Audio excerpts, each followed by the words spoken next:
Міне жазда бітіп қалды, демек тосап жасайтын уақыт келді. Менің алдымда малина тұр, 4 келі малина. Оған мен 6 келі қант қосамын. Бөліп қойдым қанттарымды. Бұны мен қайнатпаймын, бұны мен морозильникте немесе холодильникте сақтаймын. Қазір осы қанттарды салып болғаннан кейін 4-5 сағат қойып қоямын. Одан кейін малинамыз әбден суланады, езіледі. Егер де дұрыс езілмеген болса, оны тағы да өзіміздің қолымызбен езіп жіберу керекпіз. Одан кейін оны алып, түрлі баклажкаларға салып, пластиковый, немесе жаңағы банкілерге салып, морозильникке қоюға болады. Сол кезде морозильниктегі малинамыз қайнатылмаған 4-5 айға дейін жетеді, демек қысқа дейін жетеді. Ал егерде мүмкіншілігіңіз болмаса, әрине холодильникте сақтауға болады, бірақ холодильникте ұзақ емес, 1 айдай деп айтсам болады. Себебі холодильникте кішкене бұзылып кетуі ықтимал.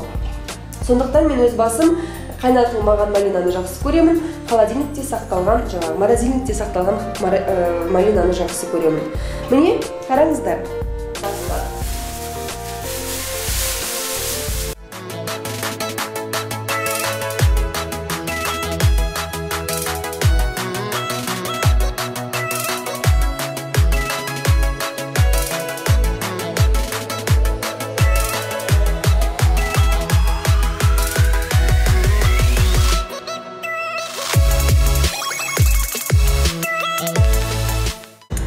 Міндетті түрде малинаны езгеннен кейін 1 күнге немесе 1,5 күнге қойып қойыңыздар. Ол әбден езілу керек, жаңағы ішіндегі қанты әбден сіңу керек.